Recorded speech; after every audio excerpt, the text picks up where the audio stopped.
L'eau du Loup apporte depuis plus de 100 ans de la lumière dans les foyers. Et ceci grâce à la centrale hydroélectrique de Pont-du-Loup. Elle a subi les affres de la Seconde Guerre mondiale. Elle fut détruite par les Allemands en même temps que le grand viaduc ferroviaire tout proche. La centrale fut reconstruite en 1954 et depuis, elle n'a pas changé. Ce sont les mêmes turbines et le même mode opératoire. Pour fabriquer l'électricité, on dérive l'eau de la rivière en amont, on l'amène par un canal au-dessus de la centrale.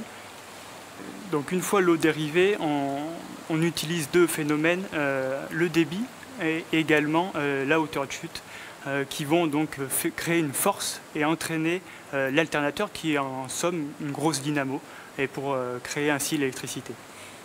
On produit ici annuellement l'équivalent d'une consommation de 12 000 habitants.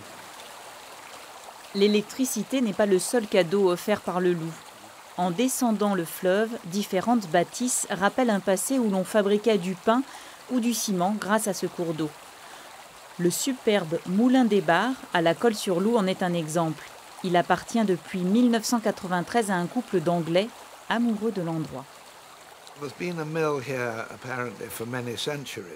Cela fait de nombreux siècles qu'il y a un moulin ici.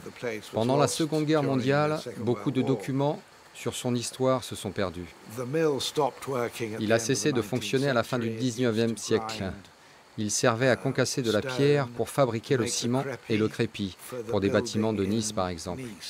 Il y avait 4 moulins qui étaient ainsi en activité sur le secteur à l'époque.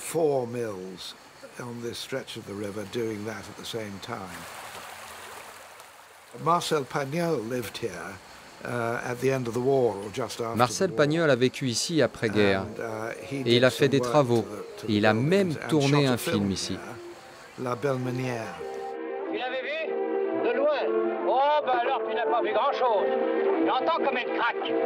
Elle peine, elle pousse, elle travaille. Bon, c'est pas qu'elle se plaigne, mais c'est qu'elle fait son effort. Moi, je regarde et je corrige. Mais la vraie meunière, c'est elle. Pour ceux qui habitent là, la vie n'est pas toujours tranquille. Le fleuve a ses mouvements d'humeur. Cet été, comme vous voyez, le fleuve est très bas. Mais en novembre ou en avril-mai, après la fonte des neiges, le Loup peut monter très haut. Et vous voyez la hauteur de ce pont?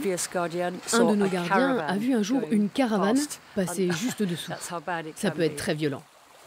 En hiver, le débit du Loup est décuplé, provoquant parfois des tracas, mais permettant aussi d'abreuver en électricité les habitants de la région.